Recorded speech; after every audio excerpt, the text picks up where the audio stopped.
Hello दोस्तों, आप लोगों का स्वागत है यूट्यूब चैनल महादेव पाठशाला पर। और आज हम लोग बात करेंगे कि ए.के. गोपालन जो केस था 1950 में आया था। सुप्रीम कोर्ट का जो महत्वपूर्ण फैसला था उसमें से एक सबसे पहले आया वह फैसला ये था। आखिर समझेंगे कि ए.के. गोपालन केस आया क्यों था, क्यों सुप्रीम कोर्ट में ये एक बड़ा मुद्दा बनता है और कैसे किसी भी व्यक्ति के मौलिक अधिकारों के लिए ये सबसे मतलब आधारभूत ये केस बनता है। तो सबसे पहले ये समझिए कि ए.के. गोपालन थे कौन। ए.के. गोपालन थे कौन। ए.के. गोपालन जो थे, इनका जो जन्म हुआ था वो केरल में हुआ था। केरल में एक जो कुन्नूर डिस्ट्रिक्ट है, कुन्नूर डिस्ट्रिक्ट में इनका जन्म होता है। और ये एक कम्युनिस्ट, जो कम्युनिस्ट पार्टी है, कम्युनिस्ट पार्टी के एक बड़े राजनेता थे। और ये लोकसभा में जाने वाले जो कम्युनिस्ट पार्टी के तरफ से जो नेता थे उनमें से एक नेता ये भी थे। और ये जो मतलब कमजोर वर्ग थे या जो शोषित वर्ग थे, इन लोगों के गरीब लोगों के अधिकारों के लिए लड़ा भी करते थे। और इनका जो स्पीच था वो बहुत ज्यादा मतलब ये मुख मुखबिर टाइप के थे कि ये बहुत ज्यादा मतलब बोला करते थे, जिसकी वजह से लोगों को डर रहता था कि कहीं ऐसा ना हो कि दंगा भड़क जाए। इस वजह से इनकी 1950 में डिटेंशन की जाती है। डिटेंशन मतलब इनको जेल में डाला जाता है। लेकिन आपको चीजें ये तब तक समझ में नहीं आएंगी जब तक आप उस समय के जो पर्यावरण थे उसको नहीं समझेंगे। उस समय यानी कि आप समझिए कि 1947 में, 1950 की मैं बात बता रहा हूँ, तो 1950 के जस्ट 2.5 साल पहले ही, 2.5 साल पहले ही हमारा भारत देश आज़ाद हुआ था। लेकिन जब आज़ाद हुआ था तो वो दो तरीके से, भारत बन करके और पाकिस्तान बन करके। ठीक है, भारत और पाकिस्तान बन करके ये दो देश निकले थे 1947 में। जबकि आपको मालूम है कि 9 दिसंबर 1946 को हमारी जो संविधान सभा थी उसकी पहली बैठक होती है। और 24 जनवरी 1950 में ये अपनी लास्ट बैठक करती है। उसके बाद हमारे देश में जो चुनी हुई सरकार थी उसकी सरकार बनते है, यानी कि पीटी नेहरू, यानी पंडित जवाहरलाल नेहरू की क्या होती है, एक सरकार बन के आती है। ठीक है, सरकार बन के आती है। और सबसे पहले वहां पर एक सुप्रीम कोर्ट भी आता है। और सुप्रीम कोर्ट के जो उस समय सबसे पहले, यानी कि सबसे पहले जो चीफ जस्टिस हुए वो कौन थे, एच.जे. कानिया। ये चीजें आपको थोड़ा सा समझ में आएंगी। ठीक है, लेकिन इसी टाइम पे जब 1950 में एक कानून भी आया था। और वो जो कानून था वो था प्रिवेंटिव, यहाँ पे देखिए, प्रिवेंटिव डिटेंशन एक्ट 1950। ये कानून तीनों बन करके रेडी हो चुके थे। अब आपको समझना ये है कि हमारी जो स्वतंत्रता है वो स्वतंत्रता इतनी आसानी से तो मिली नहीं थी, क्योंकि बहुत सारे विद्रोह हुए थे, बहुत सारे आंदोलन हुए थे, बहुत सारी बगावत हुई थी, बहुत सारे क्रांतिकारियों ने अपने जान दिए थे, तब जाकर के हमारे भारत देश को आज़ादी मिली थी। यानी कि आप ये नहीं बोल सकते कि हमारी जो भारत देश की आज़ादी है वो अहिंसा के मार्ग पर चल करके मिली है। हमारी जो भारत देश है वो कहीं ना कहीं आंदोलन और इन सब बगावत, इन क्रांतिकारियों ने अपनी जान दी तब जा करके मिली है। ठीक है, यानी कि शांति के बलबूते पर तो नहीं मिली है। तो भारत देश जब दो टुकड़ों में बंटा, तो जब अब हमारे जो नेता थे इन लोगों के सामने, यानी कि हमारे जो संविधान निर्माता थे उनके भी सामने ये चुनौती थी कि अब किसी भी तरीके से हमारा जो भारत देश है वो बंटना नहीं चाहिए। तो 1950 में जब हमारा संविधान लागू हुआ तो सबको ये लगता था कि कहीं ना कहीं अभी क्या है कि दंगे फसाद ना हो, तो इसके लिए एक कानून चाहिए। और वो कानून बन करके ये आता है जहां पर ये था कि अगर कोई भी व्यक्ति अगर ऐसा काम करेगा जो हमारे देश की एकता अखंडता और उसकी सुरक्षा में बाधा डालेगा, तो उसको हम इसके तहत सीधे उठा करके डाल देंगे जेल में, वो भी केवल शक के आधार पर। यानी कि शक हो गया कि वो एक खतरा है हमारे देश के लिए, तो हम उसे क्या कर सकते हैं, डायरेक्ट उठा के जेल में डाल सकते हैं। ठीक है, अब इस कानून में क्या था, इस कानून में यही था कि यदि सरकार को किसी व्यक्ति पर सिर्फ शक हो तो वो भविष्य में देश की सुरक्षा या शांति के लिए खतरा बन सकता है। एंड उसे बिना मुकदमे के क्या किया जा सकता है, वो जेल में डाला जा सकता है। कोई ऐसा नहीं कि मुकदमा होगा तभी वो जेल में जाएगा, कल शक के आधार पर वो जेल में जा सकता है। बिना अपराध साबित हुए उसने कोई अपराध किया हो या नहीं किया हो, उससे कोई भी लेना देना नहीं था, केवल शक के आधार पे जाएगा। यहाँ पे देखिए ए के गोपालन ने कहा था कि सिर्फ शक के आधार पर किसी को आजादी से वंचित करना न्याय और स्वतंत्रता के खिलाफ है, उन्होंने ये बात बोली थी, ठीक है। और जब ऐसा हुआ था तभी सवाल उठा था कि जो नागरिक की स्वतंत्रता है इस तरीके से वो बाधित होगी, तो ये क्या है, सवाल उठा था प्रिवेंटिव डिटेंशन एक्ट 1950 पे एवं मौलिक अधिकारों पे ये चीज उठी थी। अब आप कहोगे सर क्या ये पहले से था या ये पहली बार था, तो मैं बोलूंगा भाई इसकी जो जड़ है ना वो पहले कहीं और थी, अब यहाँ पे उसका जो है वो पुनः आया है। तो सबसे पहले जो इसका जड़ है वो देखने को मिलेगा आपको बंगाल रेगुलेशन थर्ड में 1818 में। इस समय जो ब्रिटिश शासन थे वो उसने देखा था कि लोग बहुत ज्यादा विद्रोह करना स्टार्ट कर दिए, तो अब उनको अपना जो राज था वो तो बचाना था। तो जब लोग जागरूक होने लगे तो बोला गया कि जो जागरूक कर रहा है सबसे पहले उसी को खत्म कर दो। तो खत्म करने का मतलब ये था कि उसको क्या करो, उठा करके जेल में डाल दो, कोई कानून होने ना होने की जरूरत नहीं है, ठीक है। बिना मुकदमे के आप उसे केवल पकड़ो और डाल दो, ये बता दो कि तुम हमारे लिए क्या हो, हमारे लिए मतलब एक तरीके से खतरा हो, ठीक है। फिर आता है 1915 में, सेम यही चीजें रहती है। फिर 1919 में आता है रॉलेट एक्ट, जिसे हम बोलते हैं काला कानून, काला कानून। और ये चीजें आपको ऑलरेडी मालूम है, इसी कानून को बोला जाता है बिना अपील और बिना दलील का कानून।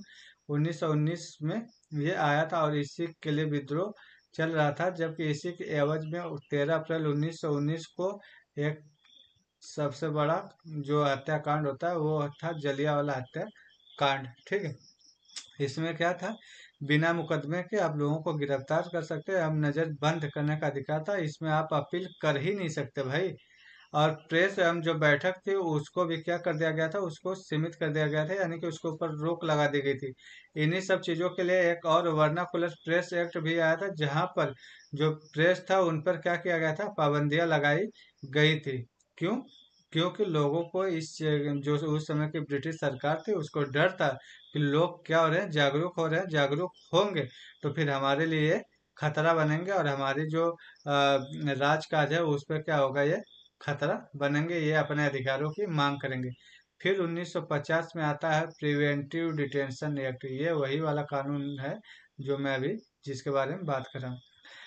ये जो चारों आए थे इसमें समानता क्या थी, समानता ये थी कि बिना मुकदमे की गिरफ्तारी हो सकती थी, बिना अपराध के साबित हुए जेल में रखा जा सकता था।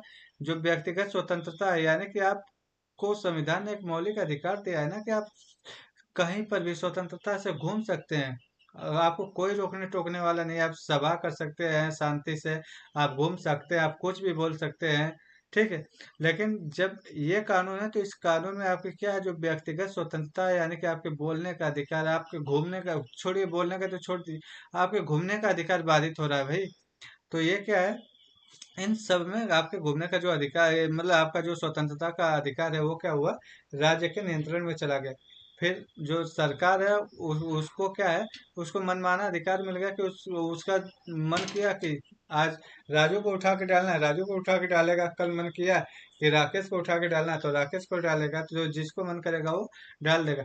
तर्क क्या देती थी, हर बार तर्क यही दिया गया कि ये जो व्यक्ति है वो देश की एकता, अखंडता, सुरक्षा एवं शांति में क्या है, ये बाधा है, बस यही क्या किया गया, हर बार तर्क दी गई, दलील यही दी गई।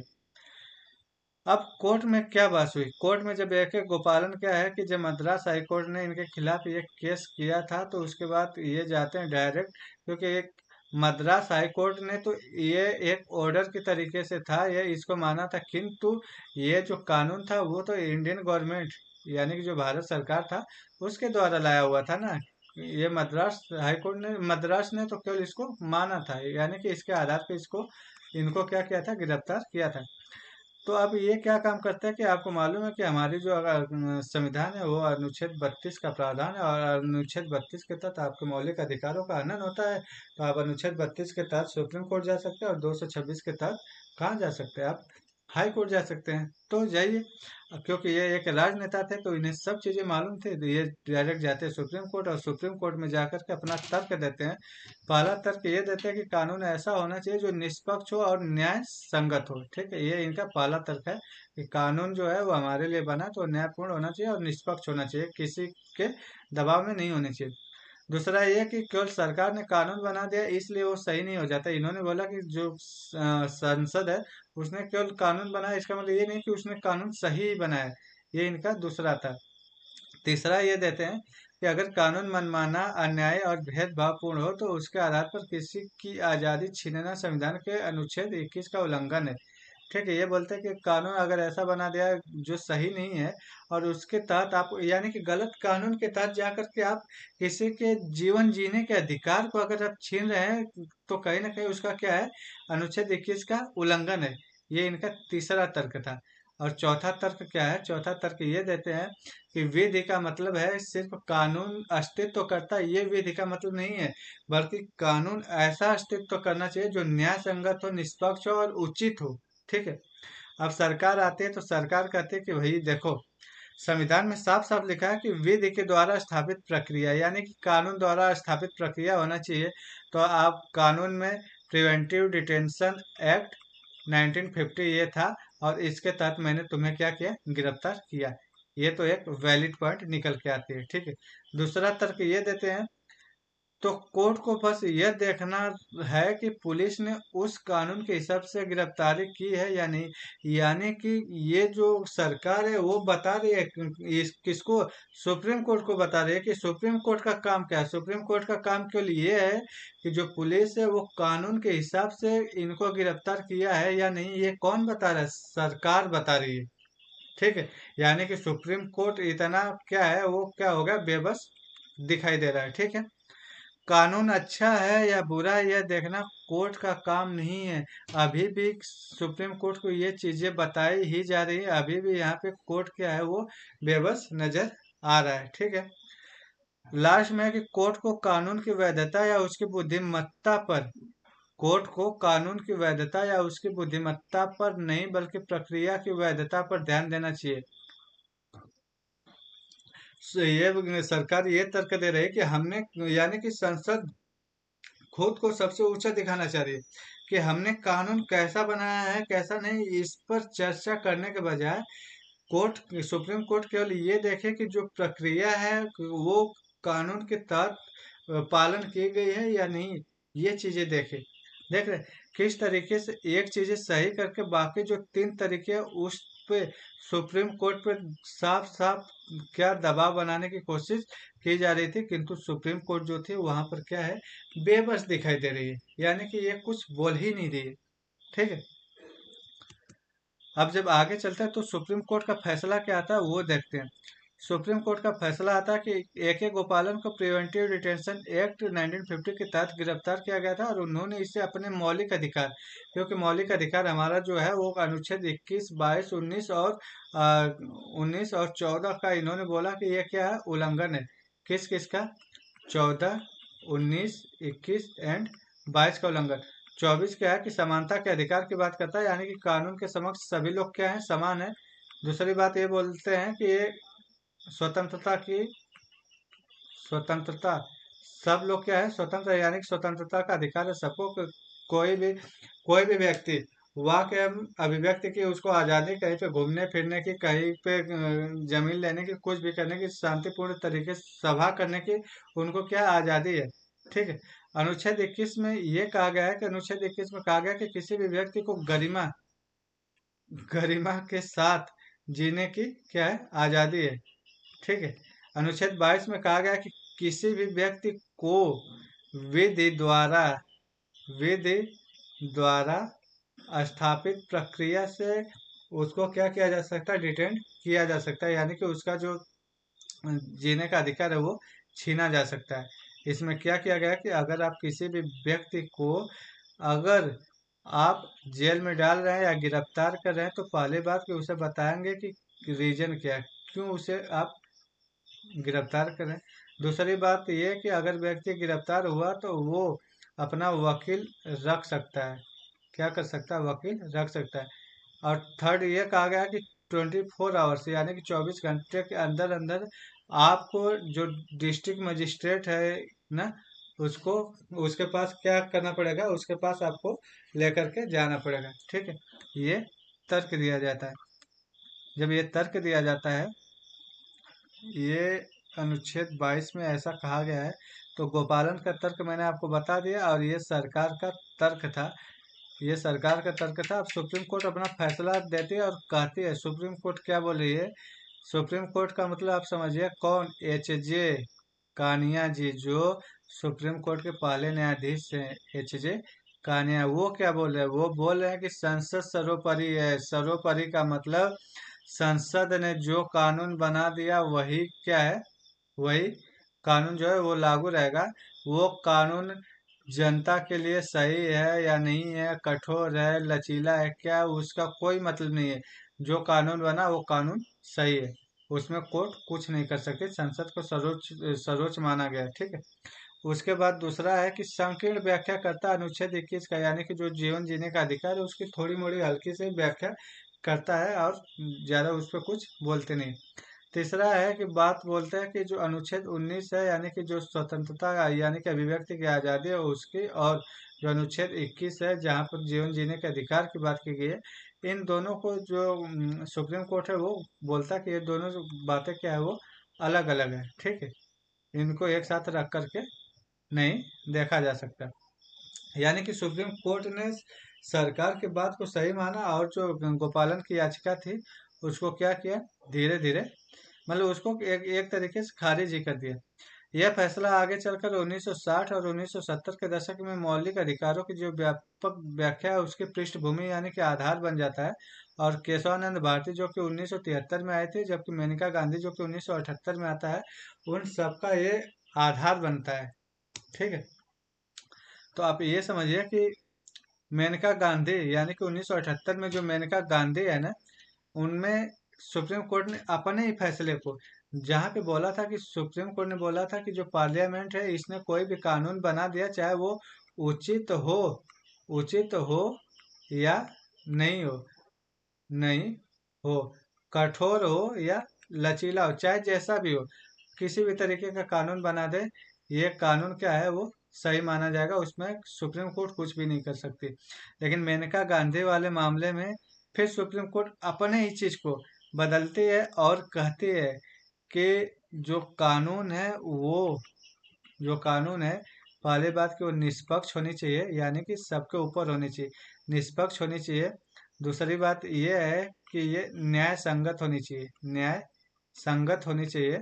ठीक है, और उचित होनी चाहिए, उचित होनी चाहिए। और इसी मेनका गांधी केस में एक त्रिकोणी त्रिकोणी स्वर्ण की बात की जाती है, त्रिकोणी स्वर्ण की बात की जाती है। अब त्रिकोणी स्वर्ण, आप कहोगे सर ये त्रिकोणी स्वर्ण क्या है। त्रिकोणी स्वर्ण का मतलब होता है, आप यूं समझिए कि त्रिकोणी स्वर्ण कहने का मतलब ये था कि आर्टिकल 14, आर्टिकल 19 एवं आर्टिकल 21, इन तीनों को त्रिकोणी स्वर्ण कहा जाता है, क्योंकि जब भी कोई कानून बनता है ना, देखा जाता है कि वो कानून सबके लिए है या नहीं है, सबसे पहले देखा जाएगा। इन सुप्रीम कोर्ट इन तीनों तराजू पे तौलती है, अगर इन तीनों तराजू पर अगर वो खरी नहीं उतरी तो वो जो कानून है उस कानून को कॉम्प्रोमाइज करना पड़ता है। ठीक है, तो यह आर्टिकल 14 यानी कि कोई भी कानून सबके लिए है या नहीं, कहीं ऐसा तो नहीं किसी विशेष वर्ग के लिए केवल बना है। फिर उसके बाद अनुच्छेद 19 पे जाते हैं कि ये जो कानून बना है वो किसी के मौलिक मतलब जो वाक एवं अभिव्यक्ति की आज़ादी है उसका हनन तो नहीं कर रहा है, ये देखा जाता है। एंड फिर लास्ट में देखा जाता है कि वो जीवन जीने के अधिकार को कॉम्प्रोमाइज कर रहा है या नहीं कर रहा है, ये चीजें भी देखी जाती है। यहाँ तीन मतलब तीन नली से आपको क्या किया जाता है, उस कानून को निकाला जाता है। ठीक है, तब देखा जाता है।